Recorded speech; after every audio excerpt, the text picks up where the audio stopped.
Tracker 6. This is Forecast First, sponsored by Auto Owners Insurance. Simple human sense. Looking at the winds right now, they're still coming in from the southwest. When it changes to the northwest, though, is when we're going to start to see the colder air. Winds around 5 to 15 miles an hour have gusted closer to 20 already this morning. We're going to see that chance continue here as that front moves past later in the morning and into the early afternoon. That will affect what our temperatures do, and we'll talk about it as 6 News This Morning continues. WLNS is here for you with 6 News This Morning. Attention is on Wall Street this morning as economic uncertainty is making investors concerned, resulting in stocks plummeting. Good morning, Mid-Michigan. It's Tuesday, March 11th. I'm Jorma Duran. And I'm Megan Vaselli. Thank you so much for joining us. 6 News is here for you now at this morning's top stories. Today, President Donald Trump is set to address a gathering of business leaders. This will mark his first public comments since the stock market's steep drop yesterday after the president declined to rule out a recession during an interview. The trade war has also escalated that is involving Michigan. Derek Waller explains.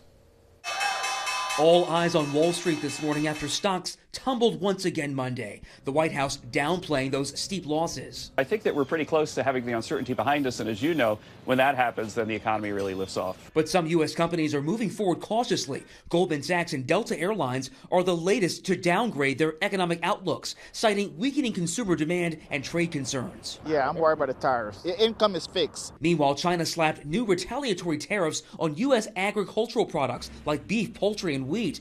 And the Premier of Ontario, Canada, added a 25% surcharge on electricity exports to 3 states, prompting the president to respond on social media, writing, "We don't need your energy." The House will be in order. On Capitol Hill, the House could vote as soon as today on a GOP bill to avoid a partial government shutdown Friday, though at least one Republican, Kentucky's Thomas Massie, says he'll vote no. The president on social media called for him to be primary. House Democratic leaders say they also won't support it. The House Republican so-called spending bill does nothing to protect Social Security, Medicare, and Medicaid. There's new fears those programs are in jeopardy after Trump's right-hand man, Elon Musk, attacked them once again. Most of the federal spending is entitlements.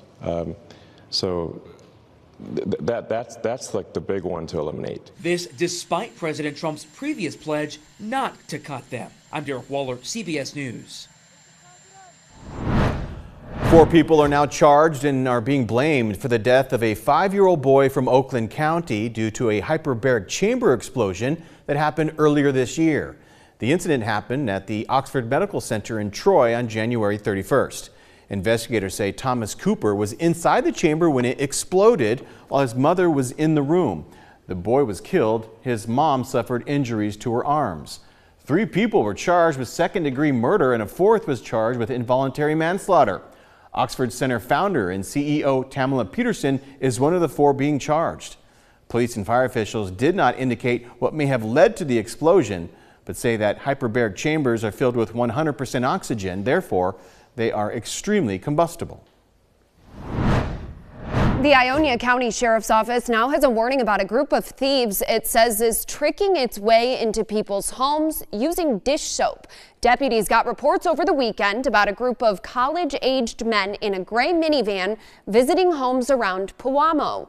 We're told the group would knock on the door, give the person a bottle of dish soap as a gift, then insist on coming inside to talk. The sheriff says this often is part of a criminal scheme to keep the homeowner's attention in one room while someone else steals from another. If this group approaches your home, don't let them in, and if they refuse to leave, call police. It's once again time to feature a remarkable women finalist. Yeah, outstanding is just one way to describe LaDonna Morel. She's an educator, a leader, and an inspiration to countless women, as well as her family and friends. And as our Sherry Jones tells us, the journey for her started more than a decade ago, and she's still going strong. So overnight, we lost our 2-year-old grandson, our 3-year-old granddaughter went into foster care, and our daughter went to jail and then ultimately prison.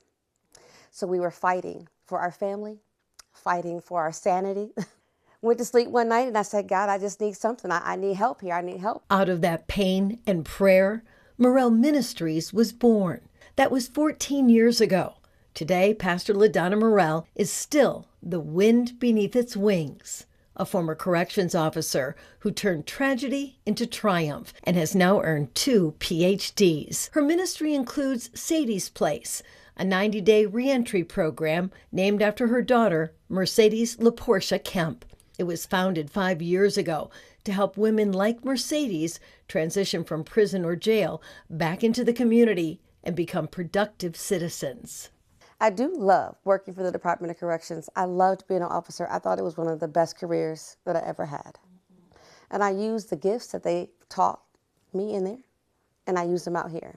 LaDonna's goal is to meet women where they are, in their homes or homeless shelters. Her outreach ministry includes counseling and group therapy. She says it's not only rewarding for them, but also for her. Proclamations line the walls of her office, from Lansing Mayor Andy Shore, Governor Gretchen Whitmer, and U.S. Senator Alyssa Slotkin, celebrating the impact her ministry has on the community.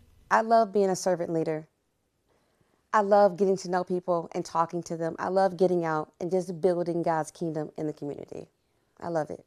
LaDonna says it's all about your mindset. Maintaining the proper perspective and practicing self-discipline can build your body and soul. Whatever you see in life, you want to see change and you want to be, it has to start with you, or it will not mean as much to you. In addition to earning her 6 degrees, LaDonna is a published author. She is a mother to 4 and grandmother to 11. She's been married to her husband, Richard, for almost 30 years, something she says is her biggest accomplishment, and he supports her 100%. My wife never gives up. She's a fighter. Nothing's too much for her. She's a very loving person. She cares for other people, and she will give you the shirt off her back. From Storm Tracker 6, this is Weather on the Sixes, sponsored by Auto Owners Insurance. Simple human sense. Out on the Capitol camera, the flag is still flying in the wind, which is bringing in colder air from farther towards our northwest. Yesterday was great. Highs were in the mid-60s. We had sunshine. People I hadn't seen in months were walking around the neighborhood, and now we're back to the colder air. It's 49 right now in Lansing, 33 in Minneapolis, a solid 7 up in Grand Forks. Now, these temperatures aren't going to be quite as cold in mid-Michigan, but we still have a cold front moving through. You can't find it easily on satellite and radar, but if we zoom in, you notice there's some cloud cover. Those clouds are going to be right along that temperature gradient when we start to cool things down, and that'll keep our temperatures from warming up to where they were yesterday. Still, there's a chance for some sunshine today. Just a few clouds for the morning, mixing in with sun more in the afternoon. Joshua is bright and sunny and colorful. I absolutely love it. Green paws and claws for all of our furry and feathered friends, with temperatures right at the 50 mark. Usually we should be in the low to mid 40s, so it's still better than what we normally get this time of year. But with a warmer air building up, there's colder air behind it, and that cold air is looking like it'll arrive by this weekend. So might not be as good for Joshua after this. But I like today, green paws all the way around, what a more great sun. day. Hey. It's an easy forecast. I don't have to change the graphic at all. Just like, all right, new numbers and we're good. I like that. Perfect. All right, Katie, thank you. Coming up, a more than century-old discovery right under the surface of Lake Superior. A look at the wreckage found in our What's on the Web segment.